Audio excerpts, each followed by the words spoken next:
Afternoon students. मैं अपने इस वीडियो में कक्षा 8 के छात्रों के लिए आज मैं चैप्टर 2 अर्थात लाख की चूड़ियों के प्रश्नोत्तरों को लेकर हाजिर हुई हूँ। तो आते हैं हम प्रश्नोत्तर में अर्थात लाख की चूड़ियों के प्रश्नोत्तरों में। पहला प्रश्न है, बचपन में लेखक अपने मामा के गांव चाव से क्यों जाता था और बदलू को बदलू मामा नह कहकर बदलू काका क्यों कहता था। पहला प्रश्न है कि जो लेखक हैं कामतानाथ जी, वो अपने बचपन में बड़ी ही दिलचस्पी के साथ अपने मामा घर जाना चाहते थे। मामा घर क्यों जाते थे और बदलू मामा को बदलू मामा ना कहकर बदलू को बदलू मामा ना कहकर बदलू काका क्यों कहते थे। तो इसका उत्तर यह है कि बदलू जो था वो मनिहार था, वो लाख की चूड़ियों को बनाया करता था और जो ये लेखक हैं वो जब भी बदलू के पास जाता था तो बदलू उसे सुंदर सुंदर लाख की रंग बिरंगी गोलियां दिया करता था। तो लेखक अपने बचपन में उन गोलियों को पाने की लालच में बदलू के पास अर्थात अपने मामा के गांव जाने की चाव रखता था। कोई भी बच्चे उतने सुंदर गोलियों को देखकर आकर्षित हो जाएगा। तो यहाँ भी वही बात है कि लेखक उन सुंदर सुंदर गोलियों को पाने की लालसा में अपने मामा के गांव जाने की चाह रखता था, जाने का चाव रखता था और वो जाता था। और दूसरा प्रश्न ये कि वो बदलू को बदलू मामा ना कहकर बदलू काका क्यों कहता था। चूंकि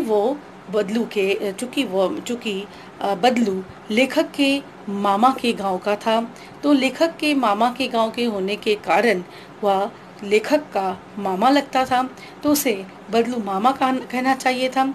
किंतु उस गांव के सारे बच्चे बदलू को बदलू काका कहते थे, जिससे लेखक का मन भी बदलू को बदलू काका कहने का करता था और यही कारण है कि वो बदलू को बदलू मामा न कहकर बदलू काका कहता था।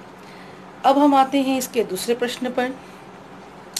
दूसरा प्रश्न है कि वस्तु विनिमय क्या है, विनिमय की प्रचलित पद्धति क्या है। वस्तु विनिमय, विनिमय का अर्थ होता है आदान प्रदान करना, तो वस्तु विनिमय का अर्थ होता है वस्तुओं का आदान प्रदान करना। पहले हमारे समाज में लोग मुद्राओं की कमी के कारण या मुद्राओं के चलन के कम होने के कारण मुद्राओं से वस्तुओं का विनिमय मुद्राओं के विनिमय में वस्तुओं की लेन देन नहीं होती थी। उस समय मुद्राओं के विनिमय वस्तुओं की लेन देन बहुत कम होती थी। उस समय लोग वस्तुओं के द्वारा वस्तु विनिमय करते थे, मतलब एक अपने वस्तु दूसरे को देता था और दूसरे अपने वस्तु पहले को देता था। मतलब अपने आवश्यक वस्तुओं की आपूर्ति, खाने पीने की वस्तुओं की आपूर्ति तथा दैनिक कामों में आने वाले वस्तुओं की आपूर्ति लोग आपस में वस्तु विनिमय के माध्यम से करते थे। इस पाठ में लाख की चूड़ियां, इस पाठ में भी हम देखते हैं कि बदलू काका अपने बनाए हुए लाख की चूड़ियों को गांव के लोगों में वस्तु विनिमय के माध्यम से बेचता था। अर्थात वो लाख की चूड़ियों के बदले वो पैसे नहीं लेता था, बल्कि वो अनाज तथा अन्य आवश्यक वस्तुओं को गांव के लोगों से लिया करता था। यह वस्तु विनिमय हम इस पाठ में भी देखते हैं। आजकल विनिमय का कौन सा पद्धति प्रचलित है। आजकल विनिमय की पद्धति है मुद्राएं, अर्थात आजकल मुद्राओं के बदले वस्तुओं का विनिमय होता है। मतलब मुद्राओं के विनिमय में वस्तुओं की लेन देन होती है। हमें अगर किसी वस्तु की आवश्यकता होती है, अगर हम उसे बाजार में खरीदने जाते हैं तो हमें मुद्राओं के बदले वस्तुओं को लेने होते हैं, अर्थात वस्तुओं के बदले हमें मुद्राएं देने होते हैं, अर्थात धन चुकाने होते हैं। तो आजकल विनिमय की प्रचलित पद्धति मुद्राएं है, अर्थात धन है। अब तीसरा प्रश्न है, मशीनी युग ने कितने हाथ काट दिए हैं। इस पंक्ति में लेखक ने किस व्यथा की ओर संकेत किया है। यह पंक्ति पाठ में है। पाठ में इस पंक्ति के देने से पाठ में लेखक जो इस पंक्ति को लिख रहा है, इस पंक्ति में लेखक की व्यथा छिपी हुई है। ये कौन सी व्यथा है, तो उत्तर सुनिए। मशीनी युग ने कितने हाथ काट दिए हैं, इस कथन के माध्यम से लेखक की दुख और पीड़ा व्यक्त हुआ है या प्रकट हुआ है। लेखक इस कथन के माध्यम से यह कहना चाहता है कि मशीनों के आ जाने से हाथों द्वारा किए जाने वाले उद्योग धंधे नष्ट हो गए हैं। जो व्यक्ति हाथ से वस्तुओं को बनाकर अपनी जीविका चलाता था, आज मशीनों के आ जाने से उनका उद्योग धंधा या तो पूरी तरह से नष्ट होकर वो बेरोजगार बन गया, या फिर उसे मजबूरन क्या हुआ, उसे मजबूरन दूसरे कामों की ओर हाथ बढ़ाना पड़ा। मशीनों से बनाए जाने वाले वस्तुओं की सुंदरता ने और समय की बचत ने लोगों का आकर्षण मशीनों की ओर ले आई। लोग धीरे धीरे मशीनों के द्वारा बनाए जाने वाले वस्तुओं की ओर आकर्षित होने लगे। इससे हाथों द्वारा बनाए जाने वाले वस्तुओं की खपत बाजार में कम होने लगी और मशीनी युग ने हाथ अर्थात जो हाथ से काम करते थे उनके उद्योग और कारोबार जैसे नष्ट ही कर दिए। तो इस पार्ट में भी हम देखते हैं कि बदलू काका जो अपने हाथ से लाख की चूड़ियों को बनाते थे, मशीनों के आ जाने से कांच की चूड़ियों, मशीनों द्वारा बनाए जाने वाली कांच की चूड़ियों ने बदलू काका के लाख की चूड़ियों के स्थान को ले लिया था। मतलब बदलू काका जो कि हाथ से लाख की चूड़ियों को बनाकर सिर्फ अपने गांव की स्त्रियों के लिए ही नहीं बल्कि दूसरे गांव की स्त्रियों तक पहुंचाते थे, अब उनका कारोबार या उद्योग कांच के मशीनों द्वारा बनाई जाने वाली कांच की चूड़ियों ने ले लिया था। ठीक है, और इसे देखकर लेखक काफी दुखी था। इस बदलाव से लेखक काफी दुखी था। ये तीसरे वाले प्रश्न का उत्तर था कि बदलू के मन में ऐसी कौन सी व्यथा थी जो लेखक से छिपी न रह सकी। बदलू एक मनीहार था और वो अपने हाथ से बनाए हुए लाख की चूड़ियों को पूरे गांव में बेचता था। बदलू का यह व्यवसाय उसके द्वारा शुरू की गई व्यवसाय नहीं था, यह उसका पैतृक व्यवसाय था, बहुत पुराना व्यवसाय था और उसके द्वारा बनाए गए लाख की चूड़ियों की प्रसिद्धि पूरे गांव में थी। किंतु वही व्यवसाय अचानक मशीनी युग के कारण, मशीनों के द्वारा बनाए जाने वाली कांच के चूड़ियों के कारण बंद हो जाता है। धीरे धीरे गांव की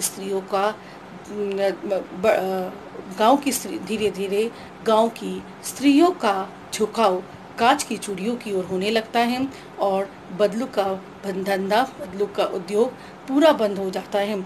इसी बात से बदलू काफी व्यथित रहता था और लेखक भली भांति बदलू की व्यथा को समझ चुका था।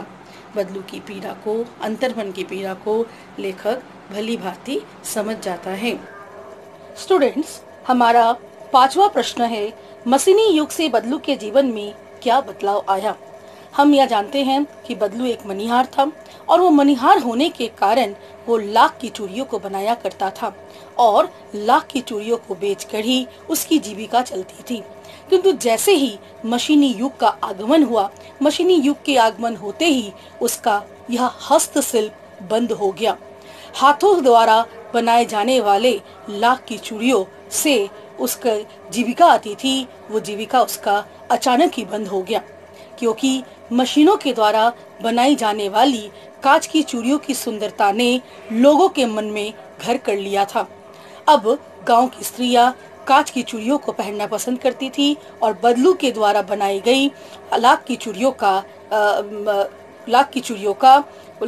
को वो खरीदना बंद कर दी। तो मशीनी युग के आ जाने से अचानक ही बदलू का उद्योग धंधा, बदलू का जो पैतृक उद्योग था, लाख की चूड़ियों का जो पैतृक उद्योग था, वह बंद हो गया। इससे बदलू का पैतृक पूर्वजों का कारोबार बंद हो गया। बदलू व्यथित रहने लगा और बदलू जो है अब उसे यह बात से काफी चिढ़ थी कि मशीनी युग जो है वो बहुत सारे उद्योग धंधे, हाथ द्वारा चलाए जाने वाले उद्योग धंधों को नष्ट कर दिए हैं। इस बात से लेखक भी काफी दुखी था। तो हम ये देखते हैं कि मशीनी युग के आने से बदलू के जीवन में यह बदलाव आता है। बदलू जिसकी चूड़ियों की खपत, लाख की चूड़ियों की खपत पूरे गांव में होती थी, सिर्फ उसके गांव में ही नहीं बल्कि दूसरे गांव की स्त्रियां भी आकर उसे चूड़ियां ले जाती थी। अब उसी बदलू की चूड़ियों की खपत नहीं होती थी और धीरे धीरे बदलू का कारोबार, उसका पैतृक कारोबार बंद हो गया और बदलू बहुत दुखी रहने लगा। प्रसन्नचित्त बदलू अब दुखी रहने लगा। तो ये बदलू के जीवन का बदलाव था। ये रहे पांचों प्रश्न की आलोचना। इसके अलावा मैं एक और प्रश्न, कहानी से आगे का दूसरा वाला प्रश्न बहुत महत्वपूर्ण प्रश्न है। लाख की वस्तुओं का निर्माण भारत के किन किन राज्यों में होता है? लाख से चूड़ियों के अतिरिक्त क्या क्या चीजें बनती है, ज्ञात कीजिए। अच्छा, लाख की वस्तुओं का निर्माण भारत के किन किन राज्यों में होता है? लाख की वस्तुओं का निर्माण भारत में सबसे अधिक राजस्थान में होता है। ऐसे तो लाख राजस्थान के अलावा मध्य प्रदेश में, गुजरात में और आंध्र प्रदेश में भी पाया जाता है। तो इन सारे राज्यों में भी लाख के द्वारा बनाई जाने वाली वस्तुओं के उपयोग लोगों में करते हुए देखा जाता है। इन सारे राज्यों में लाख से सिर्फ चूड़ियां ही नहीं बल्कि विभिन्न प्रकार के दूसरे आभूषण, घर सजाने के सामान, खिलौने आदि बनाए जाते हैं।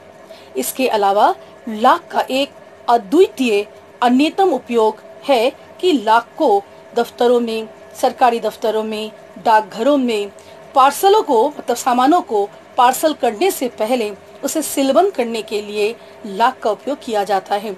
ये लाख का एक अन्यतम उपयोग है। तो हम देखते हैं कि लाख को इस तरह से प्रयोग में लाया जाता है। तो ये सारे प्रश्न उत्तर हुए। इसमें से मैं प्रश्न नंबर 2, प्रश्न नंबर 3 और प्रश्न नंबर कहानी से आगे 2 वाला प्रश्न नंबर, इसके मैं उत्तर को मैं लिख कर भी आपको दे रही हूँ, अब उसे देख सकते हैं। दूसरा प्रश्न है कि वस्तु विनिमय क्या है? विनिमय की प्रचलित पद्धति क्या है? वस्तु विनिमय का अर्थ है वस्तुओं का आदान प्रदान करना। पहले लोग अपनी हर रोज की जरूरत की वस्तुएं तथा खाने पीने की वस्तुओं की आपूर्ति वस्तु विनिमय द्वारा करते थे, अर्थात एक वस्तु को देकर एक दूसरी वस्तु को ले लेते थे। लाख की चूड़ियां पाठ में बदलू लाख की चूड़ियों को देकर गांव वालों से दूसरी आवश्यक वस्तुओं को लेता था। ये वस्तु विनिमय हुआ। आज विनिमय की प्रचलित पद्धति मुद्रा है। आज किसी को कोई वस्तु की आवश्यकता हो तो उसे मुद्रा के विनिमय वह वस्तु मिलता है। ये दूसरे वाले प्रश्न का उत्तर हुआ, जो काफी जरूरी प्रश्न है। ये प्रश्न बहुत ही जरूरी प्रश्न है। तो इसका उत्तर ये रहा। 2 प्रश्न है इसलिए पैराग्राफ चेंज। तीसरा प्रश्न है, मशीनी युग ने कितने हाथ काट दिए हैं? ये पूरे पंक्ति लेखक द्वारा कहा गया है। इस पंक्ति में लेखक ने किस व्यथा की ओर, इस पंक्ति में लेखक की व्यथा छिपी हुई है। तो इस पंक्ति में लेखक ने किस व्यथा की ओर संकेत किया है? उत्तर, मशीनी युग ने कितने हाथ काट दिए हैं। इस कथन के माध्यम से लेखक यह कहना चाहता है कि मशीनों के आ जाने से हाथों से किए जाने वाले उद्योग धंधे नष्ट हो गए हैं। मशीनों से बनाए जाने वाले वस्तुओं की सुंदरता तथा उन्हें बनाने में समय की बचत ने लोगों का आकर्षण या लोगों को मशीनों की ओर आकर्षित करने लगा है। मशीनों से बनाए जाने वाले वस्तुओं की सुंदरता तथा उन्हें बनाने में समय की बचत ने लोगों को मशीनों की ओर आकर्षित करने लगा है। इस कारण जो लोग हाथ से वस्तुओं को बनाकर अपनी जीविका चलाते थे, इसलिए कारण जो लोग हाथ से वस्तुओं को बनाकर अपनी जीविका चलाते थे वे या तो बेरोजगार हो गए या फिर अपनी पुरानी उद्योग को छोड़कर दूसरे काम को करने के लिए मजबूर हो गए। इस पाठ में जब लेखक देखता है कि बदलू के हाथ से बनाए जाने वाली लाख की चूड़ियों का स्थान मशीनों द्वारा बनाए जाने वाली कांच की चूड़ियों ने ले लिया है तो लेखक काफी दुखी हो जाता है।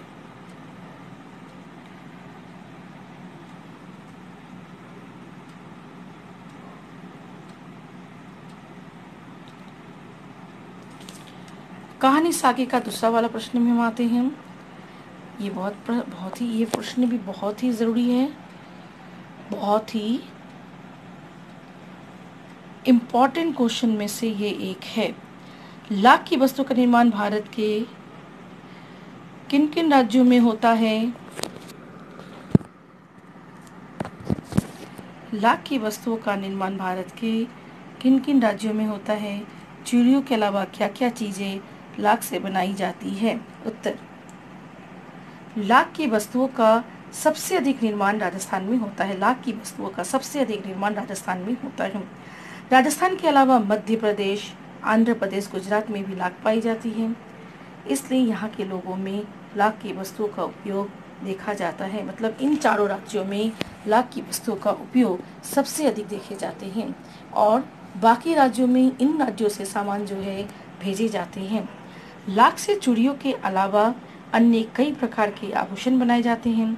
खिलौने, घर सजाने के सामान आदि को बनाए जाते हैं। सरकारी कार्यालय और डाकघरों आदि स्थानों पर सामानों को पार्सल करने से पहले या सामानों को पार्सल करने के लिए लाख का प्रयोग कर सीलबंद किया जाता है। मतलब उसे सील किया जाता है, पैकिंग किया जाता है। तो ये रहे आपके लाख की चूड़ियों के प्रश्नोत्तर।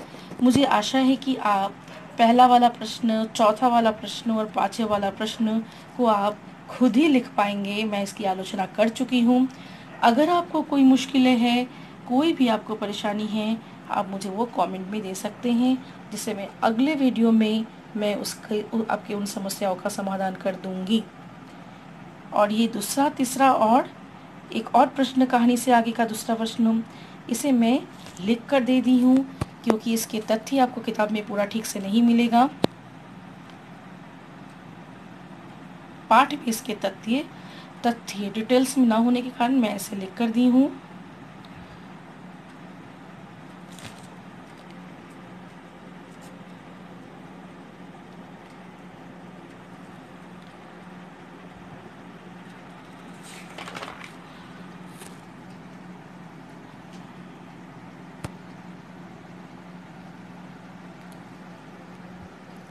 लेकिन बाकी प्रश्न आपके किताब में से है। मतलब पाठ से आपको तथ्य मिल जाएंगे बाकी प्रश्नों के। ये सारे प्रश्न थोड़ा पाठ के बाहर से तथ्य थे। इन प्रश्नों के उत्तरों के तथ्य पाठ से बाहर से थे, जनरल नॉलेज पर आधारित। वो लास्ट वाला प्रश्न, यहाँ पर लेखक के मन की बात हो रही थी कि लेखक के मन में क्या चल रहा है, क्या सोचता है वो, क्या सोचकर उसने इस बात को कहा। वस्तु विनिमय क्या है, पहले के समय में वस्तु विनिमय किस तरह से होता है और आज किस तरह से वस्तु का विनिमय होता है। मतलब पहले के समय में वस्तुओं का विनिमय तो नहीं होता था, पहले के समय में वस्तुओं का विनिमय, लेकिन आज के समय में विनिमय की पद्धति क्या है, एक्सचेंज की पद्धति क्या है। पहले वस्तुओं का एक्सचेंज होता था, एकदम दिया हुआ है वस्तु विनिमय, और आज भी एक्सचेंज होता है, लेकिन आज वस्तुओं का विनिमय नहीं होता है। आज विनिमय की प्रचलित पद्धति मुद्राओं पर है। मुद्राओं के बदले वस्तुओं का लेन देन होता है। तो ये सारे प्रश्न हुए।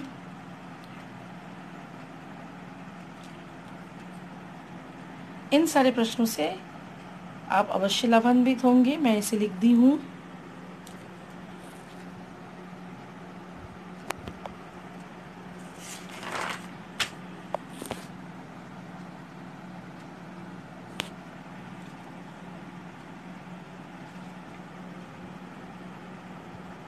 ठीक है, तो आज यहीं तक रहने देते हैं। अगले वीडियो में मैं फिर दूसरे विषय को लेकर आऊँगी। तब तक के लिए धन्यवाद।